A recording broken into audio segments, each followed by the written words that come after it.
अस्सलाम वालेकुम dear students. अगर आपको याद होगा बेटा, हम लास्ट क्लास में डिस्कस कर रहे थे इलेक्ट्रॉनिक कॉन्फ़िगरेशन। थोड़ा बहुत हम यहाँ पे रिवाइज करेंगे। आपके सिलेबस में है electronic configuration of first 20 elements. आपने 9th में पढ़ा होगा models of atom, Thomson's model of atom, Rutherford's model of atom, Bohr's model of atom. Bohr हमें बताता है कि दैट एक एटम में होता है, atom is the we can say atom is the constituent particle of matter. Atom में एक पॉजिटिवली चार्जड बॉडी होती है इन द सेंटर, जिसको हम न्यूक्लियस बोलते हैं, और इसके इर्द गिर्द कुछ फिक्स्ड सर्कुलर पाथ्स है जिनको हम नाम बोलते हैं शेल्स और एनर्जी लेवल्स।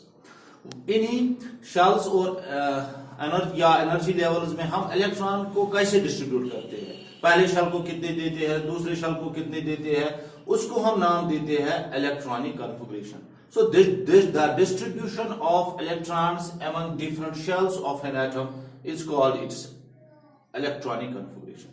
तो इलेक्ट्रॉनिक कॉन्फ़िगरेशन देने के लिए हमें सबसे पहले पता होना चाहिए कि इस एलिमेंट का एटॉमिक नंबर क्या है, क्योंकि एटॉमिक नंबर से ही हमें पता चलता है कि इस एलिमेंट में के एटम में कितने इलेक्ट्रॉन्स हैं, और फिर उन इलेक्ट्रॉन्स को आप डिस्ट्रीब्यूट करेंगे। पहले में मैक्सिमम 2 रखेंगे, दूसरे में मैक्सिमम 8 रखेंगे and so on. So atomic number हमें पता होना चाहिए एक एलिमेंट की इलेक्ट्रॉनिक कॉन्फ़िगरेशन देने के लिए। लास्ट टाइम हमने पहले 10 एलिमेंट्स की इलेक्ट्रॉनिक कॉन्फ़िगरेशन दे दी थी। आज हम सीधे 11th एलिमेंट पे आ जाएंगे। हमारा जो 11th एलिमेंट है दैट इज सोडियम, जिसका सिंबल है Na। नाइट्रम इसका लैटिन नाम है और उसका सिंबल उसी से डिराइव किया गया है। इसका एटॉमिक नंबर है 11। दैट मींस इस सोडियम एटम में 11 इलेक्ट्रॉन है। अब हम इन्हें 11 इलेक्ट्रॉन्स को डिस्ट्रीब्यूट करना है among different shells of sodium atom. वो बन जाएगी उसकी electronic configuration. You know that पहले शेल में मैक्सिमम इलेक्ट्रॉन होल्डिंग कैपेसिटी है, वो है 2 इलेक्ट्रॉन्स की, तो पहले में हम 2 दे देंगे। हो गया ये कंप्लीट डिफरेंट। इसके बाद हमारे पास 9 इलेक्ट्रॉन बचते हैं। अब बाकी 9 में से जो दूसरा शेल है दैट कैन अकोमोडेट 8 इलेक्ट्रॉन्स, तो 9 में से 8 दूसरे में दे देंगे। आगे 10। अभी भी हमारे पास 1 इलेक्ट्रॉन है, तो वो इलेक्ट्रॉन जो बचता है वो हम लास्ट शेल में दे देंगे, जिसको हम वैलेंस शेल भी बोलते हैं। तो हम सोडियम की बनेगी इलेक्ट्रॉनिक कॉन्फ़िगरेशन 2, 8, 1। इसके बाद आता है हमारे पास मैग्नीशियम। इसका एटॉमिक नंबर है 12। तो इसके एटम में 12 इलेक्ट्रॉन है, तो इलेक्ट्रॉनिक कॉन्फ़िगरेशन देनी है। पहले में 2, दूसरे में 8, क्योंकि पहले में मैक्सिमम कैपेसिटी 2 की है, दूसरे में मैक्सिमम कैपेसिटी 8 की है। अभी भी इसके पास 2 बचते हैं, तो वो लास्ट शेल में दे देंगे। सो 2, 8, 2 is the electronic configuration of magnesium. इसके बाद आता है अल्युमिनियम। अल्युमिनियम का एटॉमिक नंबर है 13। तो इसकी इलेक्ट्रॉनिक कॉन्फ़िगरेशन है 2, 8, 3। इसके बाद आता है सिलिकॉन।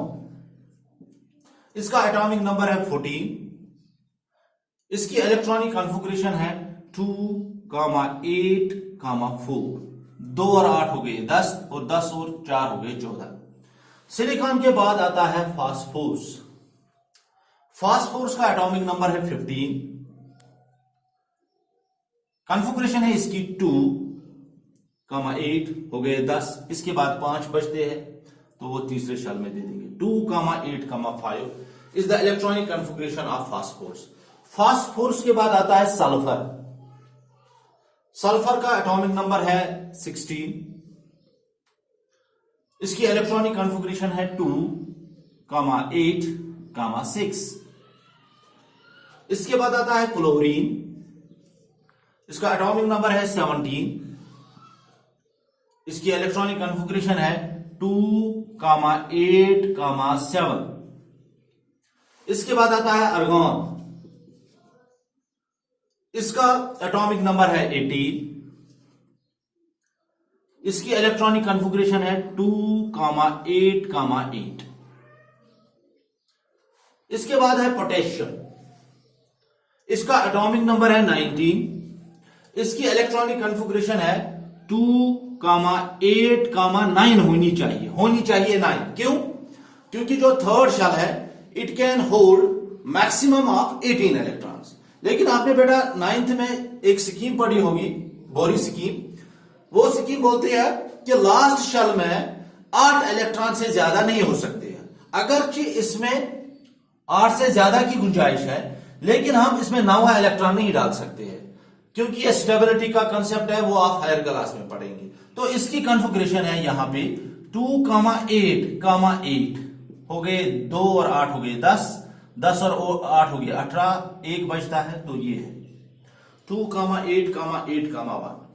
और इसके बाद है कैल्शियम, इसका एटॉमिक नंबर है 20, इसकी कॉन्फ़िगरेशन है 2,8,8,2। तो इसके बाद है स्कैंडियम, टाइटेनियम, वैनेडियम, क्रोमियम। लेकिन आपकी क्लास 10th में सिर्फ electronic configuration of first 20 elements है। आई होप कि आपने अच्छे से इस और बात में यहां पे बताना चाहता हूं, आप बेटा इलेक्ट्रॉनिक कॉन्फ़िगरेशन से एक एलिमेंट का एटॉमिक नंबर दे सकते हो और उस एटॉमिक नंबर से आप एलिमेंट को आइडेंटिफाई कर सकते हो। सपोज मैं कहता हूं the electronic configuration of element is 2,8,5, 2,8,5। What is it is atomic number? तो आप सीधे इनको ऐड करेंगे, इट इज 2 + 8 + 5, तो हो गया 15। सर ये 15 इसका एटॉमिक नंबर है, और जिस एलिमेंट का एटॉमिक नंबर 15 है वो फास्फोरस, इसे आइडेंटिफाई हो जाएगा। Similarly, suppose I am saying the electronic configuration of element is 2,8,7. Identify the element. तो आप इस इलेक्ट्रॉनिक कॉन्फ़िगरेशन को सिंपली ऐड करेंगे। जब आप इसको ऐड करेंगे, it is 2 + 8 + 7, the sum of the 3 is 17, और जिस एलिमेंट का एटॉमिक नंबर 17 है वो क्लोरीन है। तो इस तरह आप इसको आइडेंटिफाई कर सकते हो। इंशाल्लाह नेक्स्ट क्लास में मैं आपको पढ़ाऊंगा इलेक्ट्रॉनिक कॉन्फ़िगरेशन ऑफ आयन्स।